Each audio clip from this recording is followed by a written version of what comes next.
प्रधानमंत्री नरेंद्र मोदी गिरफ्तार होने वाले थे। मनमोहन सरकार उन पर शिकंजा कस चुकी थी।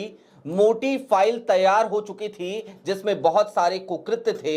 लेकिन उसी वक्त पे एक पॉलिटिशियन ने प्रधानमंत्री नरेंद्र मोदी को सुरक्षा प्रदान करी, बीच बचाव किया, बार्गेनिंग करी और कुल मिलाकर इसे इस तरीके से कहिए जैसे वो किसी ब्रोकर की तरह काम करते नजर आए।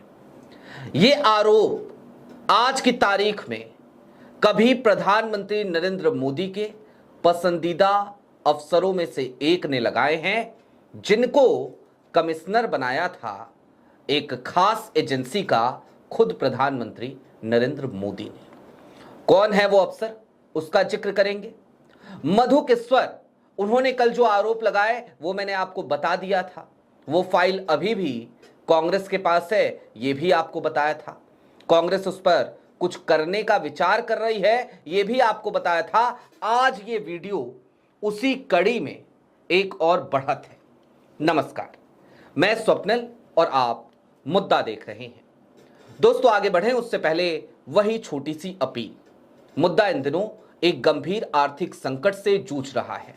एक तरफ हमारे मेन बैंक अकाउंट्स लंबे समय से फ्रीज चल रहे हैं, तो दूसरी तरफ हमारे 2.5 साल पुराने चैनल को हमसे लंबे समय तक छीन कर रखा गया था। ऐसे में डे टू डे ऑपरेशंस में मुद्दा को काफी मुश्किलों का सामना करना पड़ता है। लिहाजा आपसे गुजारिश है, यदि आप चाहें तो स्क्रीन पर दिख रहे क्यूआर कोड या फिर के नीचे दिख रहे यूपीआई नंबर्स के जरिए मुद्दा की छोटी छोटी मदद जरूर कीजिएगा, ताकि हमारी बेबाकी यूं ही बरकरार रहे और हम खुलकर उन मुद्दों पर बेबाकी से बात कर सके जिन मुद्दों पर बात करने के बाद कहीं नोटिसेस भेजे जा रहे हैं तो कहीं गिरफ्तारी की धमकियां मिल रही हैं। खैर, अब आगे बढ़ते हैं। दोस्तों, एक अफसर रहे, एक्स आईपीएस हैं, उन्होंने ट्विटर पर एक बड़ा खतरनाक खुलासा किया है, जो अब एक्स हो गया है एलन मस्क साहब का। क्या खुलासा किया उस तरफ चले, लेकिन उससे पहले मन में एक सवाल उठता है। क्या आज की तारीख में राहुल गांधी को कई लोगों का साथ मिलने लगा है? प्रधानमंत्री नरेंद्र मोदी के जो साथी रहे, उन सबका साथ क्या अब राहुल गांधी को मिलने लगा है? क्या ये वफादारियों को बदलने का वक्त है? और आखिरकार ऐसा हो रहा है तो क्यों हो रहा है? क्या अब भारतीय जनता पार्टी के भीतर भी अंदर खाने बहुत सारी आवाजें उठने लगी हैं जो कह रही हैं कि मोदी जी बहुत हो गया, अब माफ कीजिए, अब छोड़ दीजिए, अब चले जाइए? दोस्तों, कल मधु किश्वर ने एक ट्वीट किया था, हमने आपको बताया था, और उन्होंने खुल करके एक धमकी भी दी थी कि और परेशान किया गया तो और ज्यादा जहर उगलूंगी। मधु किश्वर बोल जरूर रही हैं, कोई सबूत नहीं दे रही हैं, बोल जरूर रही हैं। हालांकि कल मधु किश्वर ने जो कहा उसमें जो फैक्ट्स थे हमने उसको क्रॉस चेक किया, वैलिडेट किया। निश्चित तौर पर तथ्यों के साथ उनकी बात थी, एक हद तक हो सकता है वो सही कह रही थी, लेकिन उसके बावजूद हम मधु किश्वर को एंडोर्स नहीं कर रहे हैं। लेकिन मधु किश्वर के उसी ट्वीट को कोट करते हुए एक सीनियर आईपीएस अफसर हैं, उनका नाम है एम नागेश्वर राव। क्या लिखते हैं वो ट्वीट आपकी स्क्रीन पर है। Madhu ji, let me add to your post. During the UPA years, when the situation was extremely tense for Narendra Modi and there were strong whispers that he could be arrested any day, a senior BJP leader confided in me that Sharad Pawar had played a key role in saving Modi from arrest and loss of his position as Chief Minister of Gujarat. Shiv Sena leader Sanjay Raut also revealed the same in his 2025 book. No wonder Modi repaid the gratitude by confirming the Padma Vibhushan on Sharad Pawar in 2017. बड़ी बात। M Nageshwar Rao, और कौन है M Nageshwar Rao? सबसे पहले जरा इनकी profile आप देख लीजिए। फॉर्मर डायरेक्टर हैं सीबीआई के, और फॉर्मर डायरेक्टर जब ये बने तो उसके कुछ दिनों के बाद इनका मामला कोर्ट में गया, और इनकी कुर्सी को बचाने के लिए जब इन्हें एक्सटेंशन दिया गया तो इनकी कुर्सी को बचाने के लिए केंद्र सरकार यानी कि मोदी जी की सरकार वो सुप्रीम कोर्ट तक चली गई थी कि नहीं, हमको सीबीआई के डायरेक्टर के तौर पर एम नागेश्वर राव ही चाहिए। यानी आप समझ सकते हैं कि एम नागेश्वर राव कितने करीबी किसी जमाने में प्रधानमंत्री नरेंद्र मोदी के रहे होंगे कि उनकी कुर्सी बचे रहे, इसलिए मोदी सरकार कोर्ट गई थी। अब एम नागेश्वर राव ने क्या कहा? उन्होंने सीधे तौर पे कहा, मधु किश्वर की बात को एंडोर्स करते हुए, मैं फिर दोहरा रहा हूं, हम मधु किश्वर जी की बात को एंडोर्स नहीं कर रहे हैं, और नहीं कर रहे हैं तो उसके पीछे कारण है भैया, सीधी बात, बिना लाग लपेट के कह रहा हूं, कारण है नहीं करने का। क्यों करें एंडोर्स? मधु किश्वर जो लगातार आरती की थाली लेकर के जय मोदी, जय जय मोदी, हर हर मोदी, घर घर मोदी कर रही थी लंबे समय तक, अचानक से उनके विचार बदल गए क्या? अचानक से हो गया सब? लगता तो नहीं है। यानी कुछ खटपट हुई होगी, कोई बात नहीं बनी होगी, कुछ चाहिए होगा वो नहीं मिला होगा, तो अब कुछ भी बोले जा रही हैं। हम तो ये भी मान के चलने को तैयार हैं। और अगर आपके पास मधु किश्वर जी सबूत हैं तो ले आइए, ला करके रखिए ना, रखिए सामने। लेकिन हां, सवाल, इसका मतलब यह नहीं है कि उनके उठाए हुए सवाल बेमानी हो जाते हैं। सुब्रमण्यम स्वामी भारतीय जनता पार्टी के नेता हैं, यशवंत सिन्हा भारतीय जनता पार्टी के नेता हैं। लगातार ये लोग मोदी सरकार के खिलाफ बहुत कुछ बोलते हैं। सुब्रमण्यम स्वामी ने तो हदें पार कर रखी हैं।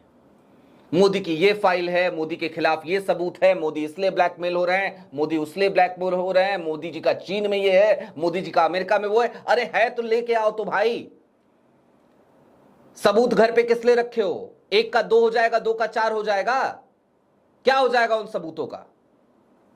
नहीं, सबूत नहीं दिखाएंगे हम, कागज नहीं दिखाएंगे हम, सिर्फ चिल्लाएंगे। लेकिन सवाल फिर मोदी सरकार पे भी उठता है कि आप ही के लोग हैं, इस तरीके से मोदी जी को परेशान कर रहे हैं, बदनाम कर रहे हैं, तो अगर झूठा बदनाम कर रहे हैं तो इनके ऊपर केस करो भैया। काहे को सुब्रमण्यम स्वामी बाहर घूम रहे हैं? करो केस, भेजो अंदर। ऐसा क्या है स्वामी जी के पास? क्या आपको डर लगता है उनको जेल भेजने में या उनके ऊपर कोई मुकदमा दर्ज करवाने में? यह सवाल मोदी जी से भी है। खैर, मामला इतना सरल लेकिन है नहीं दोस्तों। अब एम नागेश्वर राव ने क्या कहा, जरा अंग्रेजी में मैंने वो ट्वीट पढ़ा, आप हिंदी में समझ लीजिए। उन्होंने कहा कि भाई, जो मधु किश्वर ने कहा उसी बात को आगे बढ़ाते हो कि भाई फाइल उल तैयार तो थी, और मनमोहन सरकार के समय में किसी भी वक्त, किसी भी दिन तात्कालीन गुजरात के मुख्यमंत्री यानी कि नरेंद्र मोदी की गिरफ्तारी हो सकती थी, और ऐसे में मोदी जी की गिरफ्तारी ना हो इसके लिए भारतीय जनता पार्टी के एक नेता ने शरद पवार से संपर्क किया, और शरद पवार ने बीच बचाव किया, जिसकी वजह से प्रधानमंत्री नरेंद्र मोदी, जो उस वक्त गुजरात के मुख्यमंत्री थे, उनकी गिरफ्तारी नहीं हुई, उनको राहत मिली, और वो सुकून के साथ मुख्यमंत्री के पद पर कार्यरत रह सके, उनकी कुर्सी बची। एम नागेश्वर राव यहीं पे शांत नहीं होते हैं, वो इसके आगे भी लिखते हैं कि इसी के बदले में, इसी फेवर को लौटाने के लिए 2014 में सरकार बनती है मोदी जी की, और 2017 में शरद पवार को पद्म विभूषण से सम्मानित किया जाता है। यह फेवर का रिटर्न था, रिटर्न गिफ्ट था शरद पवार के लिए मोदी सरकार की तरफ से। निश्चित तौर पर जब इस तरीके के आरोप लगते हैं तो फिर कान खड़े होते हैं। दोस्तों, मैं एक बात और वाजिब तौर पे आज कहना चाहता हूं, मोदी जी हमारे भी प्रधानमंत्री हैं, और हमारे भी क्या भी हटा देना चाहिए, हमारे प्रधानमंत्री। हालांकि मोदी जी हमें माने ना माने कि हम वो हमारे प्रधानमंत्री हैं कि नहीं है, क्योंकि वो तो भारतीय जनता पार्टी के ही प्रधानमंत्री नजर आते हैं। जब देखो तब चुनाव प्रचार, जब देखो तब रैली, जब देखो तब राजनीतिक उस तरीके की बयानबाजी। लेकिन हैं तो हैं भाई, प्रधानमंत्री तो हैं, और अगर प्रधानमंत्री हैं तो फिर उनके खिलाफ जब इस तरीके की बातें होती है ना, तो ये कान जो है ना दर्द करने लगता है, बुरा लगता है सुनने में। क्योंकि प्रधानमंत्री की छवि पे अगर उंगलियां उठती हैं, दाग लगती है, तो निश्चित तौर पर देश की छवि खराब होती है, और देश की छवि हर जिम्मेदार नागरिक के लिए दुखदाई है अगर वो खराब हो रही है। अब दोस्तों, बात इतनी साधारण सी है भी नहीं। एक तरफ तो कांग्रेस है, और मैं खुल करके ये भी कहूं कि राहुल बहुत ईमानदार हैं, बहुत ईमानदारी से काम कर रहे हैं, मेहनत कर रहे हैं, खूब कोशिश कर रहे हैं, लेकिन उसके बावजूद मैं नकारा कहता हूं अक्सर विपक्ष को, क्योंकि विपक्ष भी नकारापन की सारी सीमाओं को लांघ चुका है। एप्स्टीन फाइल में जितना नाम आया ना, इस मसले पर जगह जगह पर प्रेस कॉन्फ्रेंसेस करनी चाहिए थी, मैं बार बार कह रहा हूं कांग्रेस से, लेकिन कांग्रेस नहीं कर पा रही, अपने में ही उलझी है। 5 राज्यों के चुनाव हैं तो लगी पड़ी है लुटिया डुबाने में। खैर, चलते चलते एक बात समझिए दोस्तों, और बड़ी साधारण सी बात है। आज की तारीख में मोदी जी का इकोसिस्टम ही जब मोदी जी के खिलाफ खड़ा हो रहा है तो यह खतरे की घंटी है मोदी जी के लिए। और मोदी जी की जो चाहत है, जो लोग बताते हैं, सूत्रों के हवाले से जो छन छन के चीजें आती हैं, या सियासी पंडित जो बहुत कुछ कहते हैं और सब पब्लिक डोमेन में कहते हैं अब तो, वो ये है कि मोदी जी बहुत दिनों तक अब कुर्सी पर नहीं रहना चाहते हैं। वो चाहते हैं कि भाई 2027 आ जाए, राष्ट्रपति पद का चुनाव हो, मैं उस पद पे चला जाऊं ताकि मुझे एक सेफ एग्जिट मिल जाए। और जब सियासी गलियारे में ये बात होती है, या कोई सियासी पंडित ये कहता है, या फिर दबी जुबान में कोई कह रहा होता है, तो फिर संशय और पैदा होता है कि भाई क्या है ऐसा, क्यों आपको सेफ एग्जिट चाहिए? किसी भी उत्तराधिकारी को अपनी कुर्सी दीजिए, आप ही की सरकार रहेगी, आपके सानिध्य में काम होगा। आपने वो बना तो रखा है मार्गदर्शक मंडल, भारतीय जनता पार्टी की वेबसाइट पे जाते हैं हम तो आपकी तस्वीर भी उसमें दिखती है, मतलब अटल आडवाणी जी दिखते हैं, मुरली मनोहर जोशी साहब दिखते हैं, आप दिखते हैं उसमें, और राजनाथ सिंह दिखते हैं। तो 4 लोग तो हैं मार्गदर्शक मंडल में। आप पहले से हैं मोदी जी, तो अपना कोई उत्तराधिकारी बिठाइए।